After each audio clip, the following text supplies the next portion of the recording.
in Genesis 14? Genesis 14 to 15. Really, 15 was really where the reading was this week, but I wanted to set up a couple of things.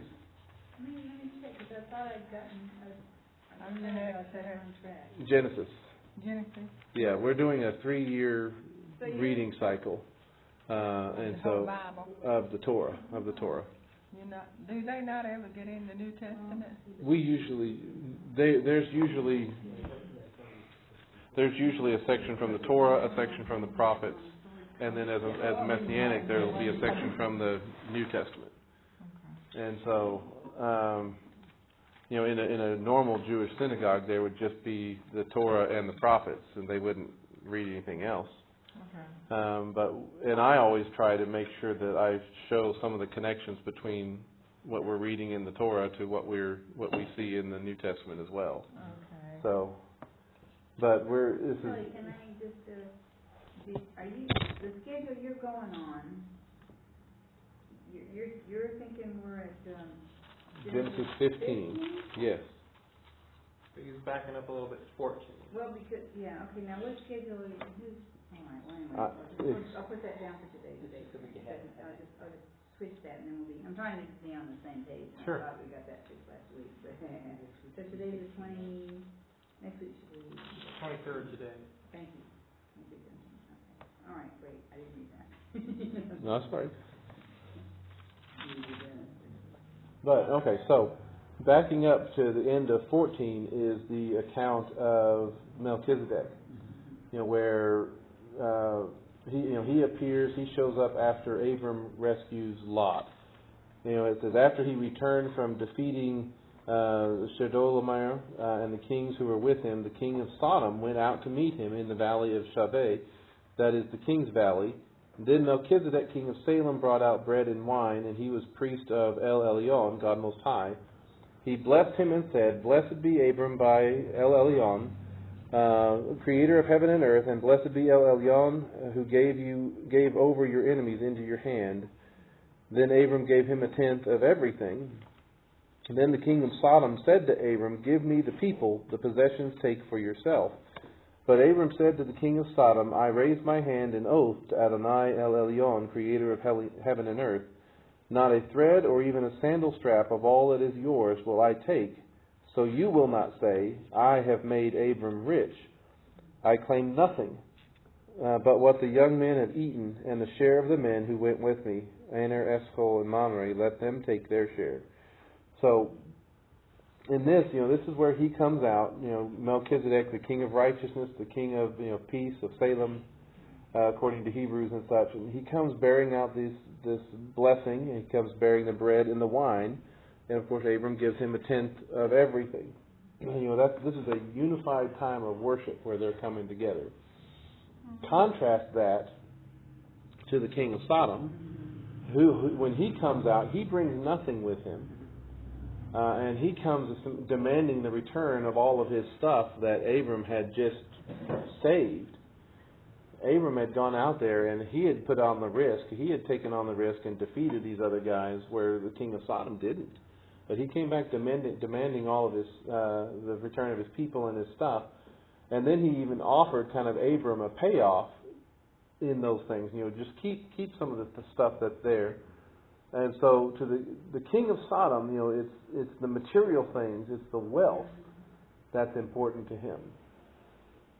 He's the one, he's wanting to pay off Abram with all of this stuff that he got back. But to Melchizedek, it's the worship of God that's important. It's the bread and the wine. It's that El Elyon was the reward. It's that the fact that they have the shared faith together. And when you get to that part in verse 22, where he says, I'm not going to take anything of yours, because I don't want somebody in the future to be able to say that you made me, or that I am what I am because of what you let me have of your stuff. And so that's just a reminder to us that we can either be made by God or we can be made by the world. And the world is always going to claim ownership if it can get away with it. And so we don't want to be made by the world, but we want to let our blessing come from the Lord. The world wants to make the man with all of those material things in his image. Yeah, he wants to see the value in the stuff. And don't you think that the devil can make a person very rich to Yeah. get his soul, absolutely, as well as very poor? yeah, the devil can make people very rich. Mm-hmm. That's the whole I made a deal with the devil kind of a thing, a concept that you hear people talk about. The whole nation Haiti. Yeah, the Haiti, or you hear about that with musicians and artists and things like that they sold their soul or whatever. At least that's the concept that's out there.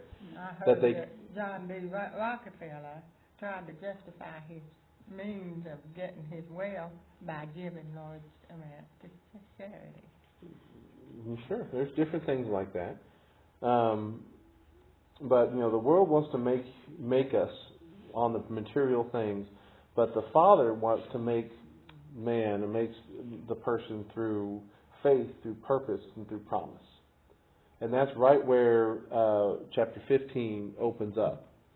It says, "After these things, the word of Adonai came to Abram in a vision, saying, 'Do not fear, Abram, for I am your shield. I am your very great reward.'"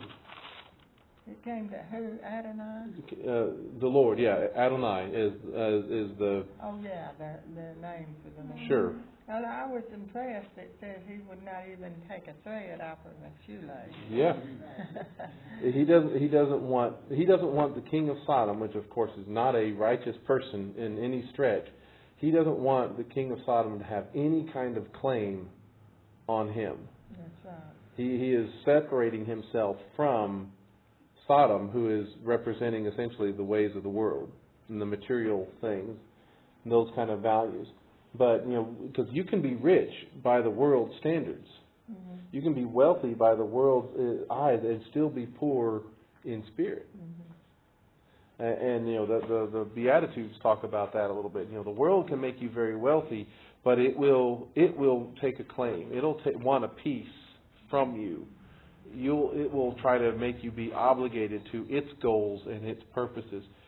But this passage here, 15:1, is talking about the source of the blessing. He is the one who wants to build us up. He says, "I am your shield, your very great reward." Because this is the kind of relationship that he's entering into. Then Abram, he starts asking questions about how is it possible that this is going to all work out because I have no children. Then you get to verse 6. This is after the Lord had made these promises, had told him about going out and seeing the stars in the sky. This is how many children you're going to have. This is so will your seed be. And it says, then he believed the Lord. He believed in Adonai, and he reckoned it to him as righteousness. Abram, he believed God for what he could not imagine. Because he was trying to figure out how are we going to make this work. And using the standard procedure of life that he knows. Well, I've got a servant over here, and right now that's my inheritance. That's where everything's going. I can't, my wife's not going to be having any kids anymore. That he's thinking of all the ways that it would normally happen. And so he's believing God for what he could not imagine and what he had essentially given up hope for. And so you think about what are the things that we've given up hope for? What are the things that we don't think are possible because we keep trying to figure out how's this going to work? Mm-hmm. And that's whatever it is, and we take what our issues are and magnify them a few times, and then that's kind of where Abram is at this point. He's not seeing how this is possible. But you think about if something is a part of his plan, it's a part of his purpose, a part of his kingdom. Do you think he had a little setback when he thought, I have my servant just in case God does not come through? Well, I mean, this is the first time. I know he believed God, and it does say he did. And maybe for the most part he did. Mm-hmm. But to go and have Hagar take her servant, to me that's sort of a relapse, or like a, well, in case God does not go through, I have my servant. Well, Hagar. But that was Sarah's idea. that was Sarah's idea, and it was years later. Yes. I mean, it was 25 years before Isaac is born, and it's like 18. Because she laughed. Yeah, and it's between then. So it's at least 7 or 8 years before even Ishmael is born. But then he did consent with Sarah, He did, you know? but I mean, again, he's believing God for these things, Right. and that He figured Sarah was given wisdom, and that's how God was going to fulfill His promise. With Hagar. because it says Yes. your seed, speaking to Abram personally. It doesn't say it doesn't necessarily mean it's going to come through Sarah. Right. Now that's what he meant. He means it's going to come through Sarah, but at this point Sarah's beyond childbearing. She's already gone through menopause. She's already done all of that stuff, and it's over as far as that's concerned. Yeah. So okay, another woman that must be who, Yeah. Right. that's at least mentally how he can go there. But anyway. And I think in that time period, children of a servant, if someone was fathered through a servant, they could become your heir. Yes. Right. So Legally, yes. it's even though yes, it comes born from Hagar. In a legal sense, it's Sarah's child. Right. So anyway, with all of that though, It goes back to trust in the Lord and all Sure. your heart and do not Sure. lean on your own understanding. but when we believe Him for the things that are the impossible, those are the moments that He imparts or He credits that righteousness to us, because that's what a saving faith is. Mm-hmm. Saving faith is believing Him for something that we cannot accomplish. Saving faith is something that we cannot see or make the outcome. And I know we talked about this some time ago, and I couldn't find the slides for it. But the word credited to is the Hebrew word chasav, and the root of it means essentially to plate or interpenetrate, and literally to weave or fabricate on to the person. So it's in the language of a garment. And I think that's fascinating because And he put on it's a garment of righteousness was given to him, essentially, or was woven to him to cover Abram's sin nature. So, and that's the language that we see in the New Testament about the linen garments given to the saints, about the righteousness of Christ, or at the wedding banquet, anyone who is not found wearing the wedding clothes, they get thrown out, because the master of the wedding service, he provides all of the clothes for those who are the guests and those who are in attendance. And if you walk in there and you're not wearing what he gave you, you're out. And that's the kind of language that's even right here. Now, where's that in the language? For the word for credited to, and, he believed the Lord and he reckoned it or credited to him as righteousness. That word for credited to has a weaving source to the word. In other words, righteousness weaves itself into our lives. Yeah, and he makes, just like in Genesis chapter 3, where he makes a covering of skin for Adam and Eve, this is a kind of righteousness that is given to us to wear. Almost, you get into the language of the coat of many colors that gets given to Joseph. It's that special priestly garment that is given to him. It's that kind of concept, anyway. So he believed, and he believed God without seeing it, because it was, like I said, it was 25 years before Isaac was born. That's a long time. That's a long time. He believed without seeing, and he believed solely on the word and the promise of God. And so this is one of the first examples, if we've heard it before, where the phrase we sometimes hear where it says, God said it, and that settles it. Sometimes you hear it put in there, God said it, I believe it, that settles it. But God said it, that settles it, whether I believe it or not. You know, it's not dependent upon me believing it for it to be settled. God said it, so it's settled. I can then choose to believe that it's a done issue, but this is that same thing. He believed God, and that settled it. This is that kind of example of that. And he wasn't the only one to have that kind of faith.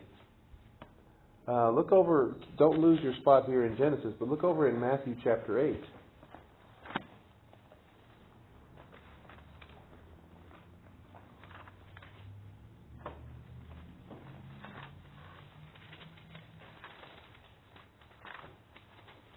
Matthew chapter 8 has a similar kind of moment.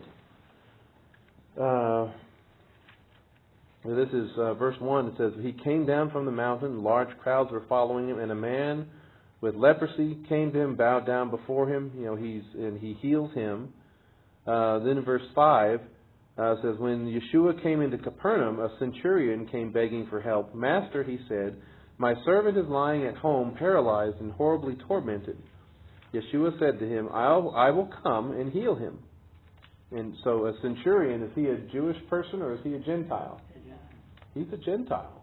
And in this day and time, did the Jews typically go to Gentiles' houses? Not typically.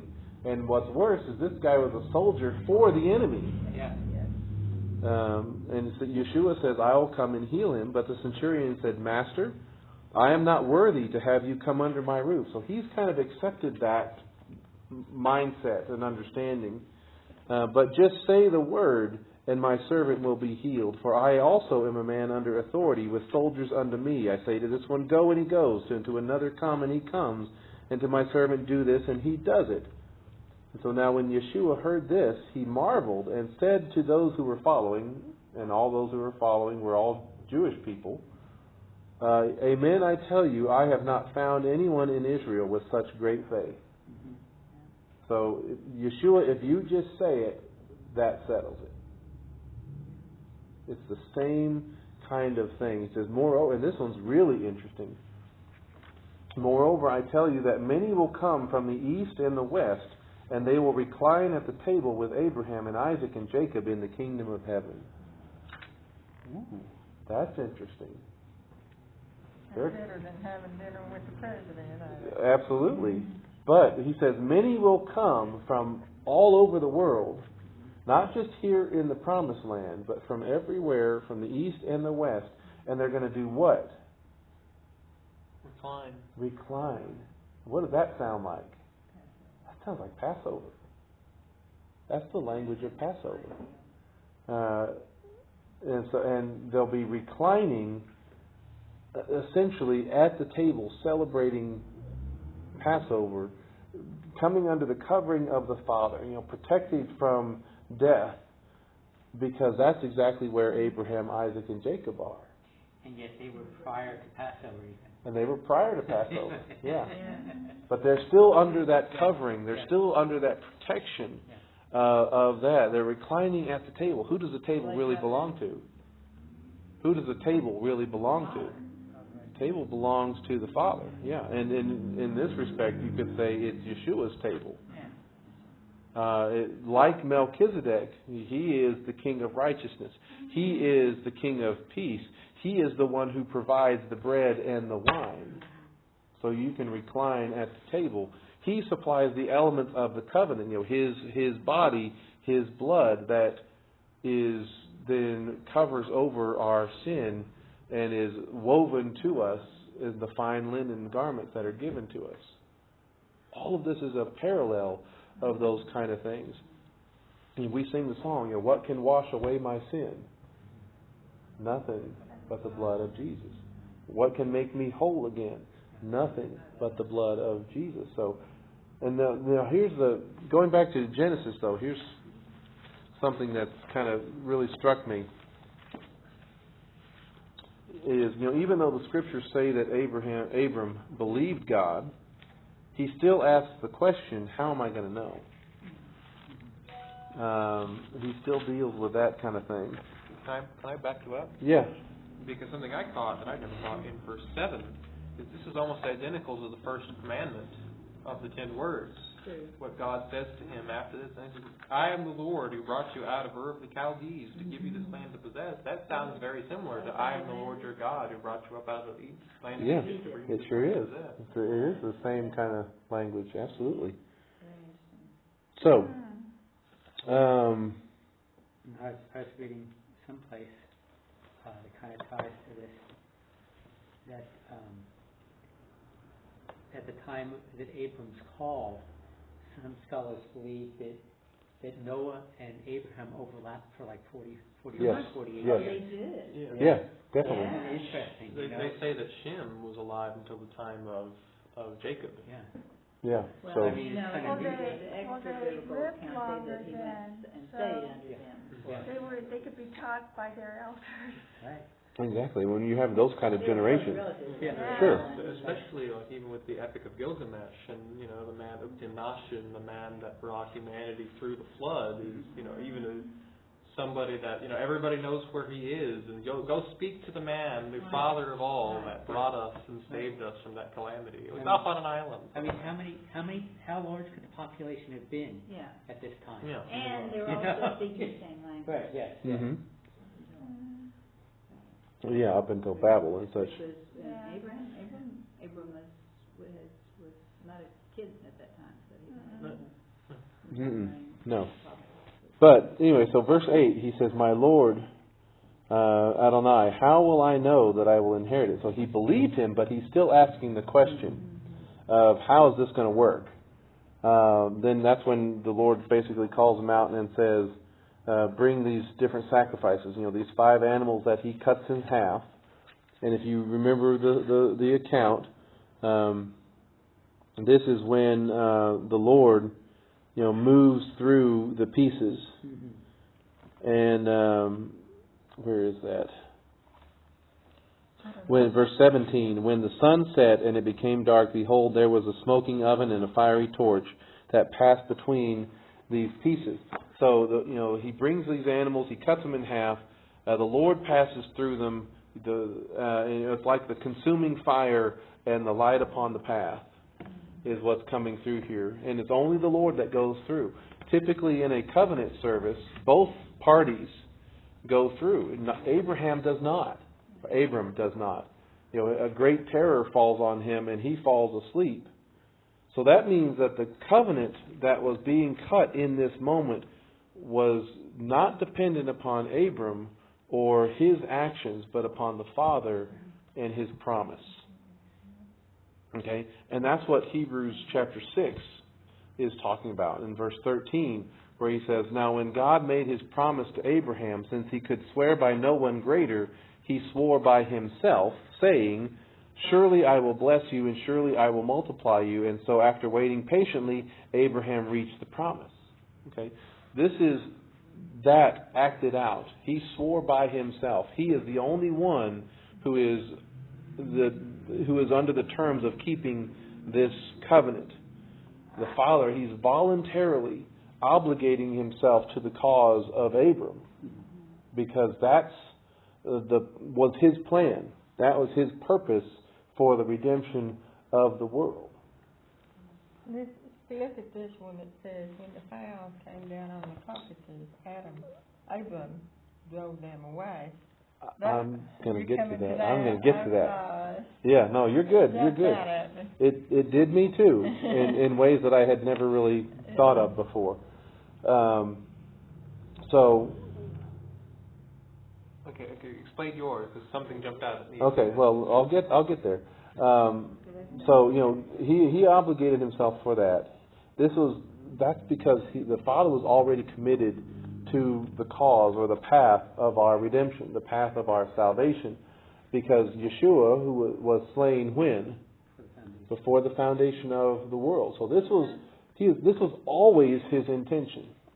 And he knew that they were going to fail, and so when the two walk through, they're saying, if I break this covenant, let this happen to me. This happen. And so he said, I'm doing this. If the covenant is broken, I will bear it.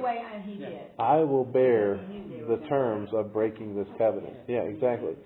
So, and that's the message that culminates with what we read again in the New Testament. For God so loved the world that He gave His one and only Son.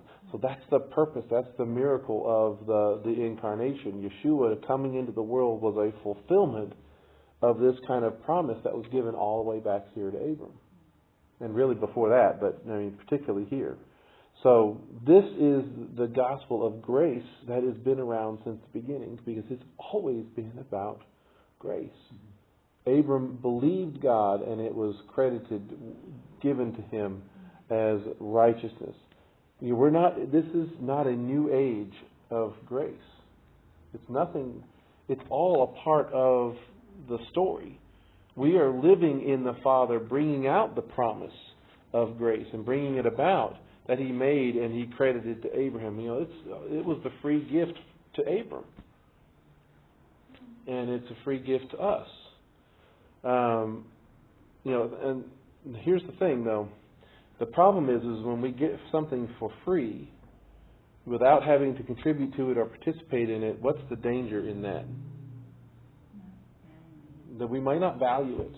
We might not take it as seriously. We might not appreciate it. Now, I thought about this. I'm not in any position to do this, but you see those car commercials that are out there right now where people wake up Christmas morning or whatever else with a big bow on the car outside, and they're gifting this car to their spouse or whatever else. But so imagine that you go out and you buy your spouse a brand new car. And I drive it into the driveway late at night and late in the evening, so that she's not going to see it until she wakes up in the morning, kind of a thing. But imagine during the night, I've got this brand new car parked out in the parking lot or in the driveway. I hear some strange noises outside, and I look out the window to see someone throwing rocks at the car, breaking the windows, keying up the paint job. And after noticing all that, I just go back and lay down. Is that going to happen? No. What would that say about me if I did that? It didn't mean anything to you either. It didn't really mean anything to me either. As the giver of the gift, I don't care whether it's in good condition or not. Then on the flip side of that, what would it say about her if I give her this new car, and after I gave it to her that that people threw rocks at it and broke the windows, and she didn't care? Or she drives it real crazy, or crashes it, scratches it up, throws her food and drinks in the floor and gets it all nasty, or she gives it out to her friends and lets them do it.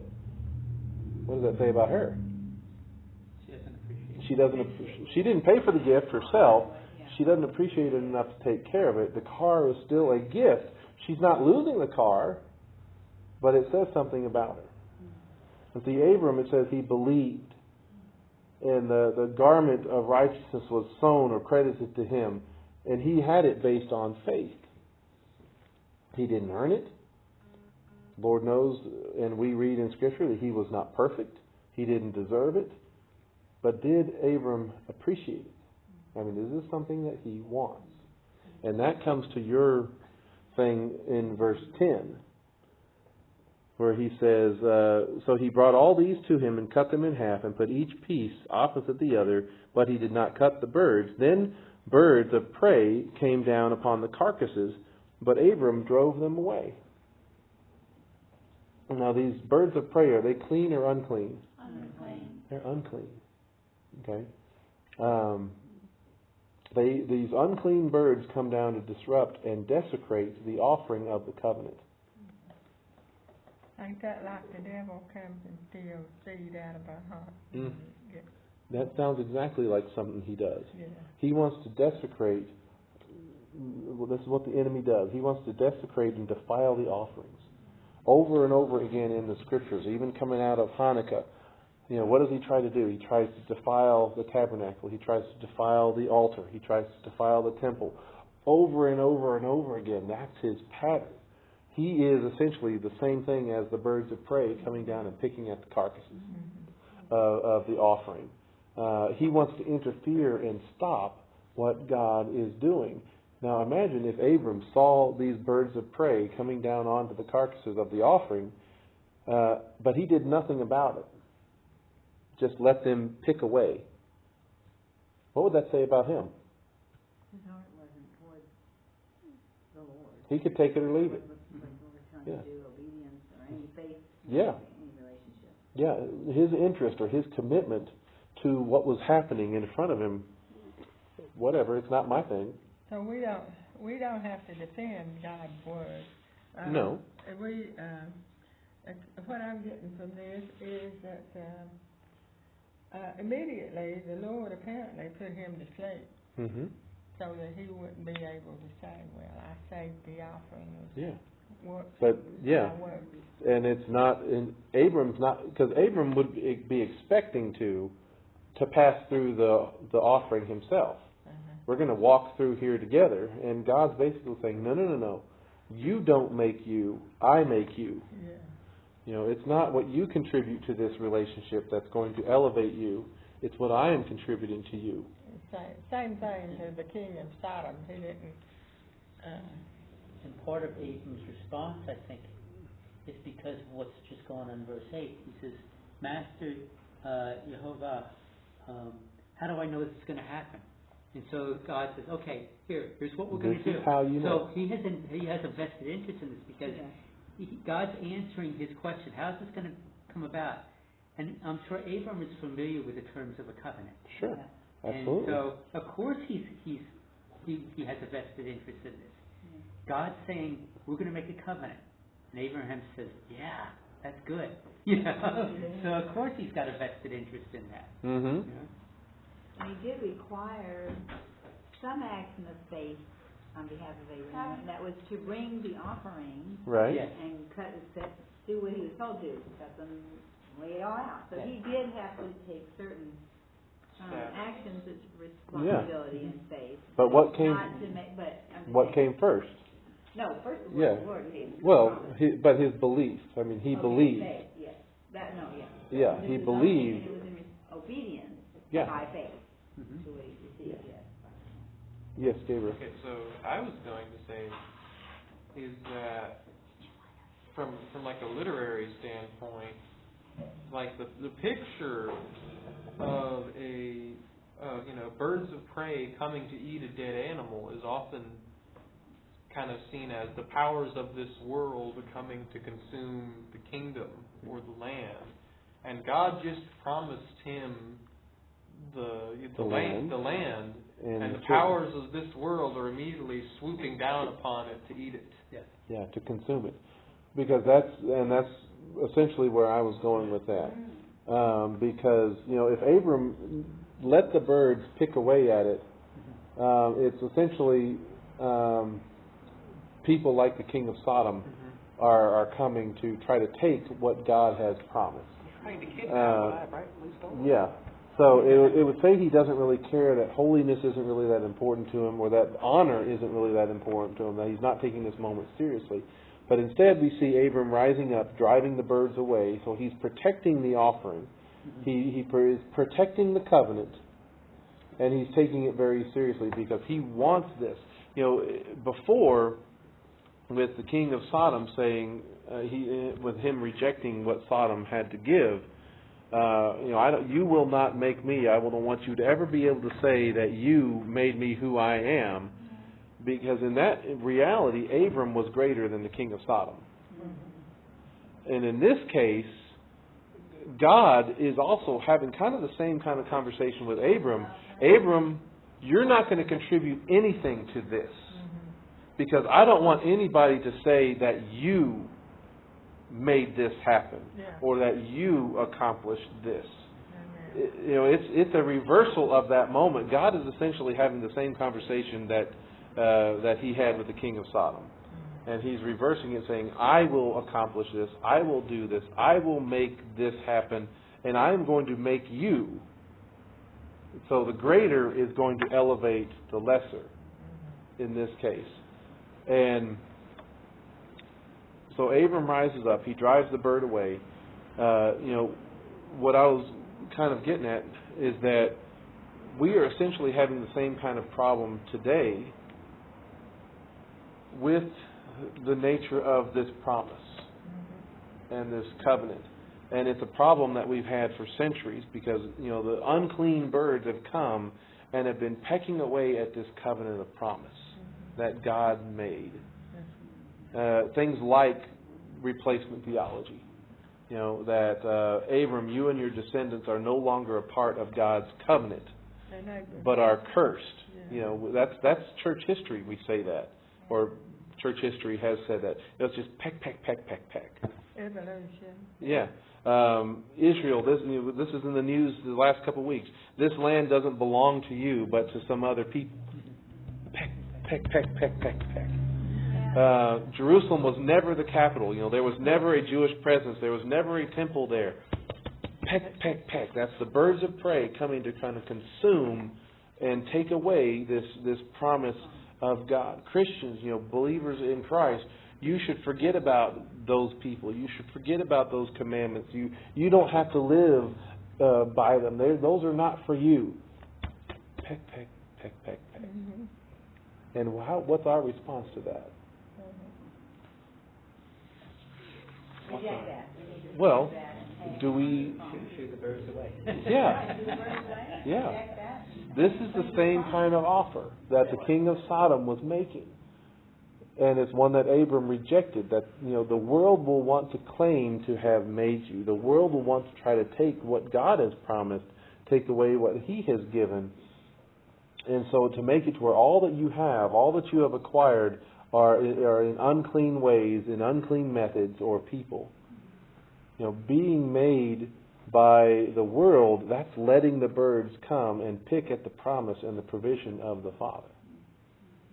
Yeah. Seems to me, since we're sons of Issachar, trying to learn the Scripture, discern the times, that there is us that are saying, we're going to hold on to our Savior, and we're going to follow the Jewish Messiah. Mm-hmm. And that is something that the traditional church, whose roots come out of the Nicene and Constantine and then the Catholic Church, says, no, you can't do it. Mm-hmm. The feasts are the Lord's feasts, yet they call them the Jewish feasts. Mm-hmm. And we're saying, no, they're Peck, the peck, Lord's, peck, read peck. your Bible, and we're standing strong for both to unify. And then on the other hand, the blindness that was put upon Jewish people, so the fullness of the Gentiles could come in, how does that blindness get off of them? We can't take it off, but we can pray that they'll pray that one by one they'll ask for it to be taken off. Yeah. That's what Preacher Hall said. Yeah, and God's one half by provoking the Jews to jealousy, so they'll see that we serve Him. yeah, and he's had, if you haven't heard, he's got a great series on covenant that he's been talking about lately. Who is it? Dr. Hahn over at First Baptist Morristown. Awesome, yeah. But, we essentially, that we have a choice to make. Who are we going to let make us? And who is going to be our shield? Who is going to be our reward? Who is going to be our inheritance? Because the world, the king of Sodom, essentially, is more than willing to give us stuff. Yeah. And let us have stuff. Because he's the king of those who reject God's ways and His life. And He's desecrating the things that the Father is willing to give. But, so what kind of people are we going to be? Even though God is the only one who passes through the offerings, which means He's the one that is going to pay the penalty when the covenant is broken, and He swore by Himself. Abram is still protecting it too. Mm-hmm. He's chasing and scaring the birds away. So there is a part that he plays in preserving and taking this covenant, his salvation, seriously. How does the New Testament talk about it? Work out your salvation with fear and trembling. Okay? Do we do anything to earn it or deserve it? No. But should we still work out our salvation with fear and trembling? Yes. So He was hanging on to it. Yeah. And defending what God had promised. Yeah, He said, yeah. "No, I'm receiving this from the Lord." And see, that doesn't take away from grace. That in no way means we're earning our salvation, but it means that we understand just how important this moment is, this covenant is, our salvation is, and we can't let the things of the world, the birds of the unclean birds or the birds of prey, we cannot allow the world to spoil the covenant and the promise, even with a very enticing offer. Because they're going to come and try to peck away at what God would have for us, and we can't let them have it. We've got to be willing to scare it off. So He is our shield. He is our great reward. He has given us this garment of righteousness to wear, essentially. And we don't want to throw it in the trash. We don't want to stow it away in the closet where moth and rust destroy, do we?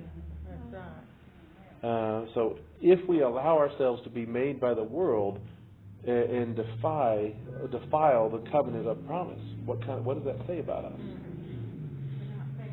Yeah. Or are we going to protect it?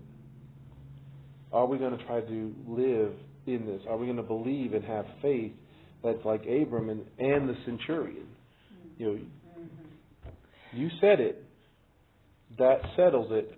I'm going to live my life accordingly. For too long we've let the unclean come and pick at the offerings. And see, that's where I think we're a part of now. That's what I think a lot of this is really about.